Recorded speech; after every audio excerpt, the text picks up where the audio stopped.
Welcome to कैम्फी बायोन्स my dear students. आज हम देखेंगे क्लास 7 साइंस का chapter transportation in animals and plants. So let's start.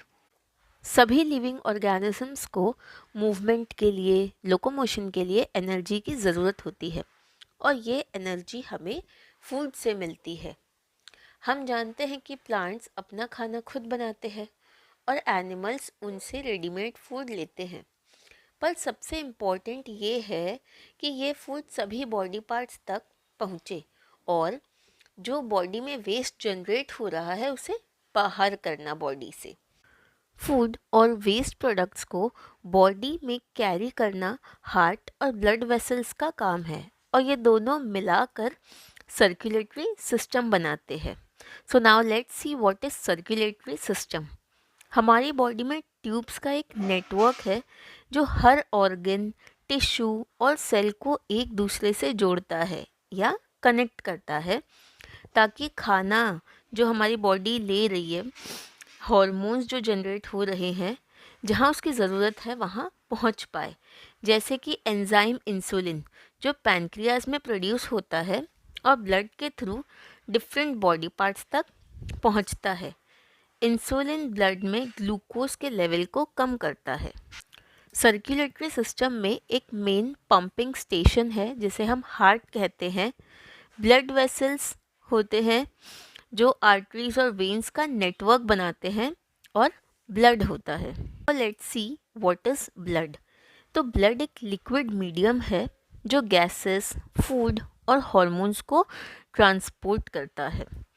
हमारी बॉडी के हर सेल को फूड और ऑक्सीजन की ज़रूरत होती है सारी एक्टिविटीज़ जो बॉडी में हो रही है उसको कैरी आउट करने के लिए। और same time cells carbon dioxide और नाइट्रोजनस वेस्ट भी रिलीज़ करते हैं जिसे बॉडी से बाहर निकालना ज़रूरी होता है। ये दोनों प्रोसेस सर्कुलेटिंग ब्लड के थ्रू ही पॉसिबल होते हैं। ब्लड वेसल्स स्किन सरफेस के पास होते हैं, इसीलिए आपने देखा होगा कि जब भी हमें चोट लगती है तो सबसे पहले ब्लड ही बाहर निकलने लगता है। अब ब्लड के 2 पार्ट्स हैं, प्लाज्मा और कॉर्पसल्स। प्लाज्मा ब्लड का लिक्विड पार्ट है जो कि येलोइश कलर का होता है क्योंकि उसमें मिनरल सॉल्ट्स और न्यूट्रिएंट्स डिज़ोल्व होते हैं और जो कि हम जानते हैं कि ये लिक्विड पार्ट है, इसका मेजर कंपोनेंट वाटर है। नेक्स्ट है कॉर्पसल्स। कॉर्पसल्स या ब्लड सेल्स वो 3 टाइप्स के हैं। फर्स्ट है आपका आरबीसी जिसे हम रेड ब्लड सेल्स भी कहते हैं। तो आरबीसी सर्कुलर शेप के होते हैं और इनमें न्यूक्लियस नहीं होता है। इसमें हेमोग्लोबिन प्रेजेंट होता है जो ऑक्सीजन कैरियर है, मतलब ऑक्सीजन को एक प्लेस से दूसरे प्लेस में कैरी करता है। हेमोग्लोबिन में जो हीम वर्ड है वो आयरन के लिए यूज़ होता है और ग्लोबिन प्रोटीन्स के लिए। हेमोग्लोबिन ऑक्सीजन के साथ कंबाइन होकर ऑक्सी हेमोग्लोबिन फॉर्म करता है। जब ये ऑक्सी हेमोग्लोबिन सेल्स तक पहुंचता है तो वो ऑक्सीजन को वहाँ छोड़कर कार्बन डाइऑक्साइड के साथ कंबाइन होता है और कार्बोऑक्सी हेमोग्लोबिन फॉर्म करता है जो फिर लंग्स के थ्रू हम एक्सहेल करते हैं और वो बॉडी से बाहर हो जाता है। नेक्स्ट है WBC जिसे हम वाइट ब्लड सेल्स भी कहते हैं। WBC हमारी बॉडी के डिफेंस मैकेनिज्म को देखता है और जर्म्स को बॉडी में एंटर करने नहीं देता है। The third one is platelets. Platelets बहुत छोटे सेल्स हैं जो ब्लड क्लॉटिंग, मतलब जब हमें चोट लगती है तो खून निकलता है, तो उस खून को रोकने का जो काम है वो प्लेटलेट्स उसमें हेल्प करता है। ये तो हुई ब्लड के कॉन्स्टिट्यूएंट्स की बात। नाउ हम देखेंगे कि ब्लड के क्या क्या फंक्शंस है। तो पहला फंक्शन तो है ट्रांसपोर्ट ऑफ न्यूट्रिएंट्स। न्यूट्रिएंट्स जैसे ग्लूकोज, एमिनो एसिड्स, इन सभी को स्मॉल इंटेस्टाइन से सभी बॉडी पार्ट्स में ट्रांसपोर्ट करता है ब्लड। सेकंड इसका है फंक्शन ट्रांसपोर्ट ऑफ गैसेस। ये ऑक्सीजन को लंग्स से सेल्स में और कार्बन डाइऑक्साइड को सेल्स से लंग्स में ट्रांसपोर्ट करता है। थर्ड है बॉडी टेम्परेचर को मेंटेन करके रखता है। फोर्थ एक्सेसिव ब्लीडिंग को रोकता है। फिफ्थ एंटीबॉडीज बनाकर बॉडी को डिजीज से प्रोटेक्ट करता है। हमने सर्कुलेटरी सिस्टम देख लिया, ब्लड देख लिया। अब थर्ड है हमारा ब्लड वेसल्स। अब ब्लड पूरी बॉडी में प्रेजेंट रहता है और हम जानते हैं कि वो लिक्विड स्टेट में रहता है, तो उसे एक जगह से दूसरी जगह ले जाने के लिए वेसल्स की ज़रूरत पड़ती है। जैसे पानी है, उसे एक जगह से दूसरी जगह ले जाना है अगर आपको, तो उसके लिए आपको कोई कंटेनर की ज़रूरत पड़ती है। वैसे ही हमारी बॉडी में पतले ट्यूब्स प्रेजेंट होते हैं जो ब्लड को एक जगह से दूसरी जगह कैरी करते हैं। नाउ ये वेसल्स जो है ये 3 टाइप के होते हैं। फर्स्ट है आपका आर्टरीज, सेकंड है वेन्स और थर्ड है कैपिलरीज। पहले हम देखेंगे कि आर्टरीज क्या है। हमारा हार्ट जो है वो मेजर पंपिंग ऑर्गन है जिससे सारी बॉडी में ब्लड जाता है। ये ब्लड जो है वो ऑक्सीजन रिच होता है, मतलब ये प्योर ब्लड है और आर्टरीज के थ्रू हार्ट से सभी बॉडी पार्ट्स में जाता है। आर्टरीज की जो वॉल्स होती है वो थिक और मस्क्यूलर होती है ताकि ब्लड इसमें से फोर्सफुली भी फ्लो होता है तो कोई प्रॉब्लम ना हो। नेक्स्ट है आपका veins. Veins impure blood carry करता है और सभी बॉडी ऑर्गन से ब्लड कलेक्ट करके हार्ट की तरफ मूव करता है। आर्टरीज के कंपैरिजन में जो वेन्स की वॉल है वो पतली होती है और इसमें से जो ब्लड है वो स्मूथली फ्लो करता है without any jerks, means forcefully flow नहीं करेगा जिसकी वजह से झटके नहीं लगते हैं, इसीलिए जो इसकी वॉल्स है वो पतली है। Third one is capillary. Capillary बहुत ही बारीक ट्यूब है जिसकी वॉल्स बहुत ज़्यादा पतली होती है ताकि न्यूट्रिएंट्स, वेस्ट प्रोडक्ट्स और गैसेस का एक्सचेंज इजीली हो सके ब्लड में और जो बॉडी फ्लूइड है उसके बीच। Now let's move to our next topic that is heart. Heart हमारी बॉडी का ऐसा ऑर्गन है जो कंटिन्यूसली बीट करता है ताकि वो ब्लड को पंप कर सके। ऐसा कहा जाता है कि हार्ट लेफ़्ट साइड में होता है, आपने बहुत मूवीज़ में सुना होगा या ऐसे ही आप लोग आपस में बात भी करते होंगे, but this is not true. Heart जो है सेंटर में रहता है और लेफ़्ट साइड टिल्ट रहता है, लेफ़्ट साइड की तरफ झुका हुआ होता है। अब बात करें साइज़ की तो हार्ट का साइज़ हमारी फिस्ट, मतलब जैसी हमारी मुट्ठी है उतना बड़ा होता है, right. Now circulation of blood, कि ये तो हो गया हार्ट का स्ट्रक्चर और हार्ट कहाँ लोकेट होता है वो। अब जो ब्लड है वो कैसे सर्कुलेट होता है पूरी बॉडी में वो हम देखेंगे। तो हमारे जो लंग्स है वो इम्प्योर ब्लड को प्यूरिफाई करने का काम करते हैं और हार्ट उसे पंप करता है ताकि वो डिफरेंट बॉडी पार्ट्स में जा सके। तो जो इम्प्योर ब्लड है वो पहले हार्ट में जाता है और फिर लंग्स में। हार्ट के 4 चेम्बर्स होते हैं जो कि प्योर और इम्प्योर ब्लड को मिक्स नहीं होने देते। ऊपर के जो 2 चेम्बर्स है उसे हम ऑरिकल कहते हैं और नीचे के 2 चेम्बर्स वेंट्रिकल्स कहलाते हैं। Circulation of blood contraction of auricle से स्टार्ट होता है। जब ऑरिकल्स कॉन्ट्रैक्ट होते हैं तो वेंट्रिकल्स रिलैक्स होते हैं और ब्लड ऑरिकल से वेंट्रिकल्स में फ्लो होता है। राइट ऑरिकल राइट वेंट्रिकल में ओपन होता है और लेफ्ट ऑरिकल लेफ्ट वेंट्रिकल में ओपन होता है। ब्लड का जो फ्लो है वो यूनिडायरेक्शनल है, मतलब सिर्फ एक ही डायरेक्शन में ब्लड आपका फ्लो होगा। Oxygenated blood means pure blood lungs से लेफ्ट ऑरिकल में जाता है और फिर राइट वेंट्रिकल में, जहाँ से वो पूरे बॉडी पार्ट्स में पास होता है। उसी तरह डीऑक्सीजनेटेड ब्लड या impure blood different body parts से राइट ऑरिकल में जाता है। हालांकि हम जानते हैं कि आर्टरीज ऑक्सीजनेटेड ब्लड कैरी करती है, पर पल्मोनरी आर्टरी एक ऐसी आर्टरी है जो डीऑक्सीजनेटेड ब्लड कैरी करती है लंग्स तक। जो blood vessels oxygenated blood carry करता है और सभी बॉडी ऑर्गन्स तक पहुंचाता है, उसे हम एओर्टा कहते हैं। Now heart beat, as we know कि हार्ट के चैम्बर्स की वॉल मसल से बनी है, तो जब ये मसल्स कॉन्ट्रैक्ट या रिलैक्स करते हैं तो ये एक साउंड प्रोड्यूस करते हैं जिसे हम लब डब कहते हैं, राइट। और ये लब डब का जो साउंड है ये कंबाइन होके हमारी हार्ट बीट बनाता है। हम लेफ़्ट साइड में अगर अपना हाथ रखें तो हार्ट बीट को फील कर सकते हैं।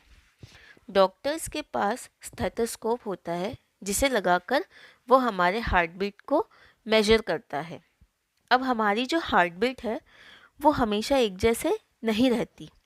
जब आप कोई बहुत हैवी फिज़िकल एक्सरसाइज करते हैं या बार बार सीढ़ी चढ़ना उतरना कर रहे हैं या बहुत स्ट्रेस में है तो हमारी हार्ट बीट का जो रेट है वो बढ़ जाता है। वहीं जब आप रिलैक्स मोड में हैं, म्यूज़िक एंजॉय कर रहे होते हैं या रेस्ट कर रहे होते हैं तो हमारा जो हार्ट बीट का रेट है वो कम हो जाता है। अब आते हैं हमारे नेक्स्ट मेजर टॉपिक पर, जो है एक्सक्रीशन। सबसे पहले हम एनिमल्स में देखेंगे कि एक्सक्रीशन का प्रोसेस कैसा होता है। तो जो हम खाना खाते हैं उसमें कुछ इम्पॉर्टेंट न्यूट्रिएंट्स होते हैं जो हमारी बॉडी की ग्रोथ और मेंटेनेंस में हेल्प करते हैं, लेकिन इसके साथ साथ ही हमारी बॉडी में टॉक्सिक केमिकल्स, वेस्ट गैसेस और अनडाइजेस्टेड फूड भी प्रोड्यूस होता है जिसे बॉडी से बाहर निकालना बहुत ज़रूरी होता है। इन्हीं वेस्ट सब्सटेंस को बॉडी से बाहर निकालने के प्रोसेस को हम एक्सक्रीशन कहते हैं, और जो ऑर्गन्स इस प्रोसेस में इन्वॉल्व होते हैं उन्हें हम एक्सक्रीटरी ऑर्गन्स कहते हैं। अगर इस वेस्ट को बॉडी से बाहर नहीं निकाला गया तो ये पॉइजन की तरह काम करते हैं और कुछ सीरियस केसेस में इंसान की डेथ भी हो सकती है। हमारी बॉडी में जो वेस्ट जनरेट होता है वो 3 टाइप का होता है, सॉलिड, लिक्विड और गैसियस वेस्ट। ये जो तीनों टाइप के वेस्ट है ये एक दूसरे से अलग होते हैं। जैसे हम ह्यूमन बीइंग्स में सॉलिड वेस्ट फीसेस के फॉर्म में बाहर जाता है, लिक्विड वेस्ट जो है वो यूरिन के फॉर्म में एक्सक्रीट होता है, और जो कार्बन डाइऑक्साइड है वो गैसियस फॉर्म में बॉडी से बाहर निकलता है। एनिमल्स में ये एक्सक्रीशन का मैकेनिज़्म जो है वो काफ़ी कॉम्प्लेक्स है। जो सब्सटेंस एक्सक्रीट होते हैं वो है यूरिया, या हम कह सकते हैं uric acid, water, extra salt which are not needed by our body, जो कि आपके स्वेटिंग के थ्रू बॉडी से बाहर निकलता है, extra vitamins and minerals, unwanted medicines and antibiotics. जो भी सब्सटेंसेस हमने देखे, अगर इनमें से कोई भी सब्सटेंस हमारी बॉडी में रह गए और बाहर नहीं निकले तो ये हमारे जो इंटरनल ऑर्गन्स है उसको डैमेज कर सकते हैं। इसीलिए इनका बॉडी से बाहर निकलना बहुत ज़रूरी हो जाता है। अब आते हैं कि कौन से एक्सक्रीटरी सिस्टम्स एनिमल्स में प्रेजेंट होते हैं। तो सबसे पहले आता है लंग्स, जो कि आपके कार्बन डाइऑक्साइड को बॉडी से बाहर करता है। सेकंड है आपकी स्वेट ग्लैंड्स। स्वेट ग्लैंड्स हमारी स्किन में प्रेजेंट रहती हैं और वाटर, ऑयल और सॉल्ट्स को बाहर करती है बॉडी से। अब गर्मी के टाइम पे जब हमको बहुत ज़्यादा स्वेटिंग होती है तो आपने देखा होगा कि गर्मी में अंडर आर्म से जो स्वेट निकलता है, और अगर हम कोई डार्क कलर के कपड़े पहने हैं, पसीना सूखने के बाद उस कपड़े पर कुछ वाइट वाइट सा सब्सटेंस नज़र आने लगता है। ये वाइट सब्सटेंस और कुछ नहीं बल्कि हमारी बॉडी में जो सॉल्ट प्रेजेंट है, जो एक्सेस सॉल्ट स्वेटिंग के साथ बाहर निकल रहा है, ये वो होता है। Now the third one is kidney. Kidneys are the main excretory organs and they help to filter blood and throw out waste in the form of urine.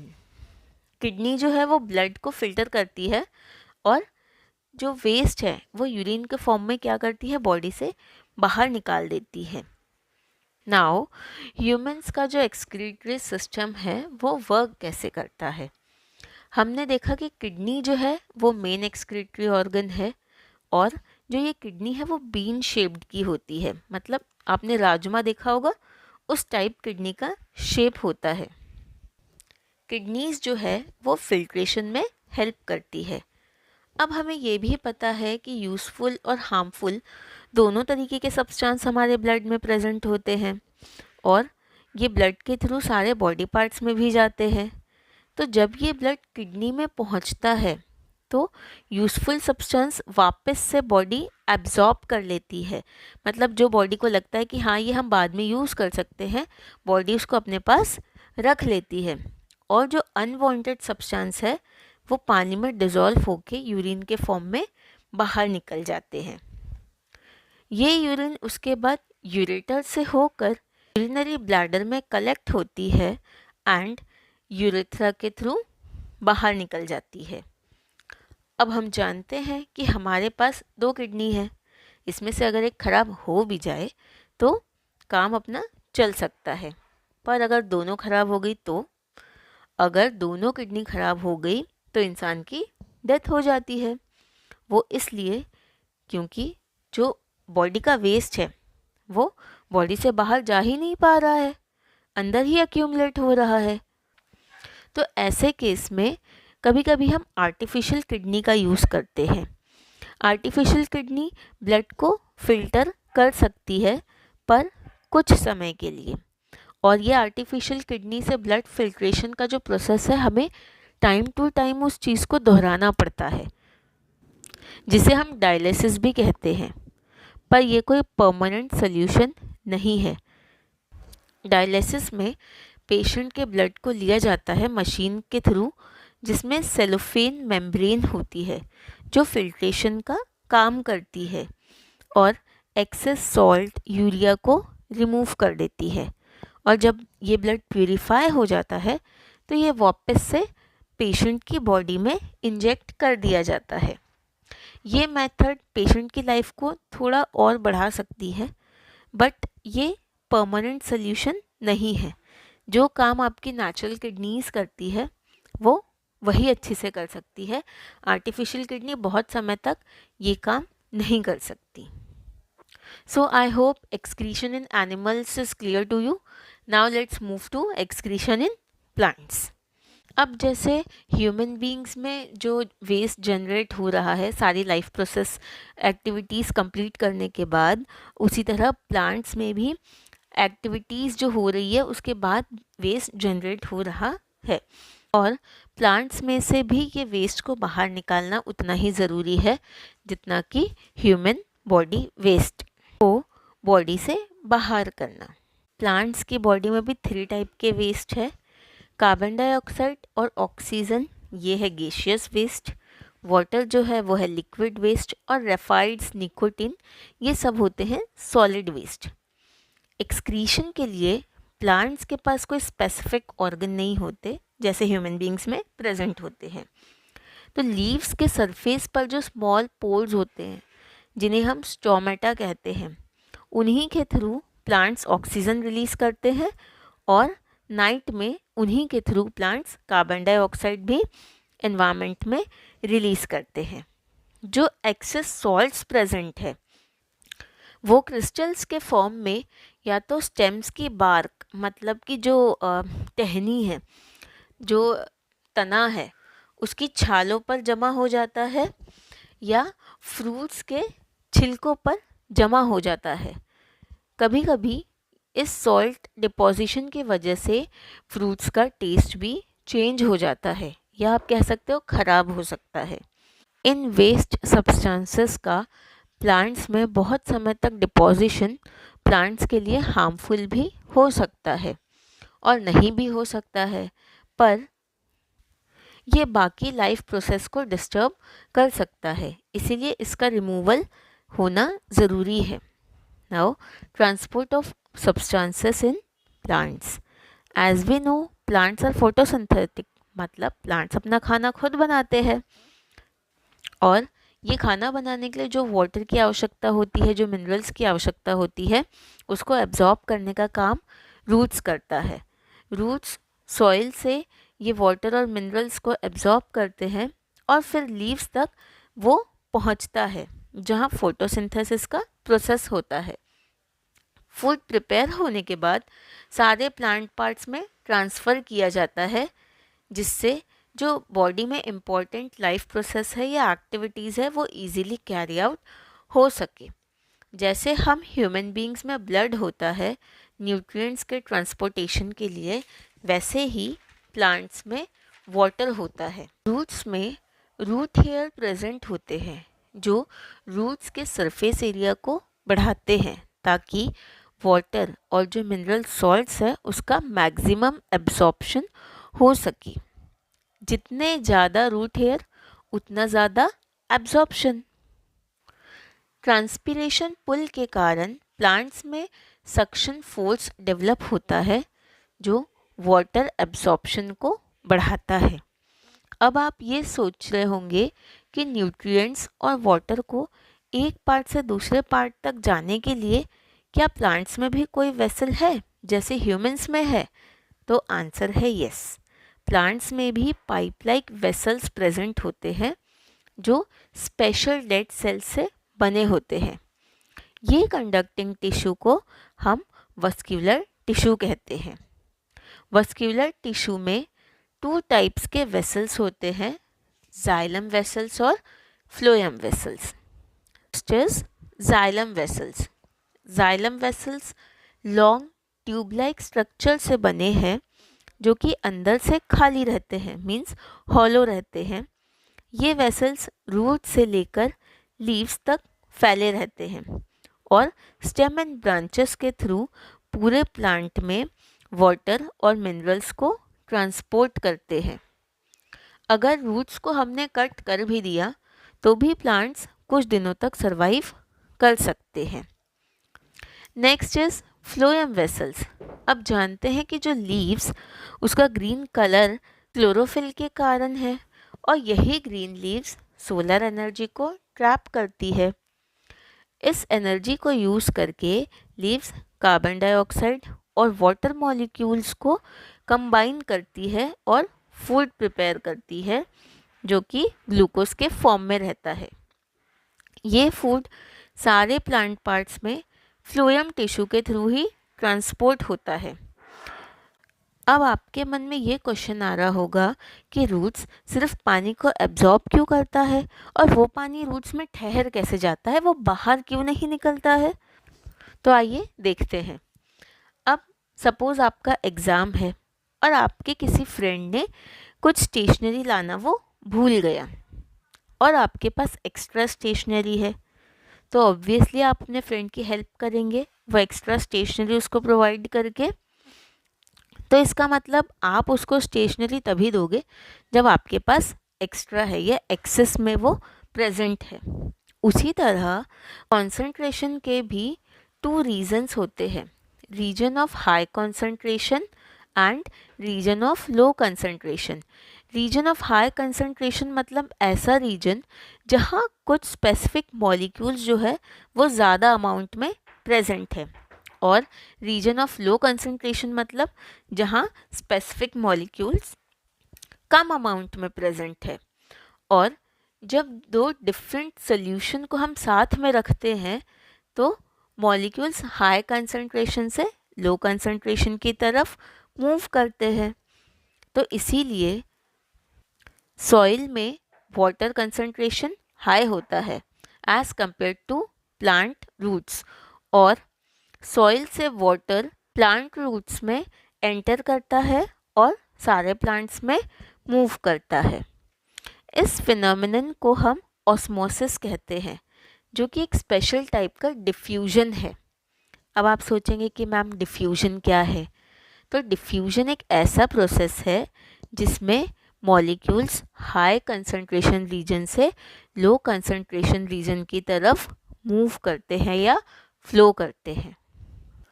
Now let's come to osmosis कि अब ये osmosis क्या है। Osmosis मतलब किसी भी molecules का high concentration region से लो कंसंट्रेशन रीजन की तरफ मूव होना, पर किसी सेमी परमिएबल मेम्ब्रेन के थ्रू। तो आइए हम इसे देखते हैं डायग्राम के through. Let's move to the last topic of this chapter, that is transpiration. So firstly, what is transpiration? This we have seen in class 6th also, that transpiration is the loss of excess water molecules from stomata present on the leaves. जो stomata या small openings leaves में present है उसके through excess water molecules का plant से बाहर होना, इस प्रोसेस को हम ट्रांसपीरेशन कहते हैं. प्लांट रूट्स जितना पानी एब्जॉर्ब करते हैं, अब ज़रूरी नहीं है कि उतना सारा ही पानी प्लांट्स यूज़ कर ले, तो कुछ पानी स्टोमेटा के थ्रू इवेपोरेट हो जाता है, जिसे हम ट्रांसपीरेशन कहते हैं. जब प्लांट्स में ट्रांसपीरेशन होता है तब एक सक्शन पुल जनरेट होता है जो टॉल ट्रीज में वाटर को पुल करता है, वाटर को खींचता है ऊपर की ओर, ताकि चाहे प्लांट की हाइट कितनी भी हो, वाटर एक्सट्रीम हाइट तक भी पहुंच सके. जैसे ह्यूमन बींग्स में स्वेटिंग होती है, और स्वेटिंग जब होती है तो हमारी बॉडी अंदर से कूल होती है, वैसे ही प्लांट्स में भी जब ट्रांसपीरेशन होता है तो प्लांट्स की जो एक्सेस हीट है वो बाहर जाती है, और ट्रांसपीरेशन का प्रोसेस प्लांट्स को कूल करने में हेल्प करता है. So my dear students, this is all about this chapter. If you have any doubt, any query, let me know in the comment section. Do subscribe my channel, share with your friends, and take care. Bye bye.